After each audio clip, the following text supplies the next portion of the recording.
হাসিনার শাসনামলে তৈরি করা ব্লকড লিস্টের কারণে হযরত শাহজালাল আন্তর্জাতিক বিমানবন্দরে দুইবার পুলিশের হয়রানির শিকার হলেন নিউ এজ পত্রিকার সম্পাদক নুরুল কবির। 23 নভেম্বর নিজের ভেরিফাইড ফেসবুক অ্যাকাউন্ট থেকে পোস্ট দিয়ে তিনি অভিযোগ করেন, গত 18 নভেম্বর একটি সম্মেলনে যোগ দিতে বিদেশে যাওয়ার সময় বিমানবন্দরের ইমিগ্রেশন কর্তৃপক্ষ আমাকে হয়রানি করে। ফেরার পথেও একই ধরনের পরিস্থিতির শিকার হতে হয়েছে। এছাড়াও বিগত আওয়ামী সরকারের আমলেও নিয়মিত ইমিগ্রেশন পুলিশের নিকট হেনস্থার শিকার হতেন বলে উল্লেখ করেন তিনি। পুলিশের বিশেষ শাখা এসবির পক্ষ থেকে এমন ঘটনার জন্য দুঃখ প্রকাশ করা হয়েছে। বলা হয়েছে, ঘটনার পর এসপি বিষয়টির তদন্ত শুরু করেছে এবং অভিযুক্ত পুলিশ কর্মকর্তাকে বরখাস্ত করা হয়েছে।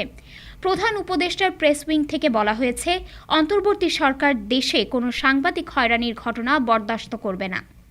এসবি শাখা থেকে আরও জানা যায়, হাসিনার আমলে তৈরি করা ব্লকড লিস্টের কারণে দুর্ভাগ্যজনক ঘটনাটি ঘটে।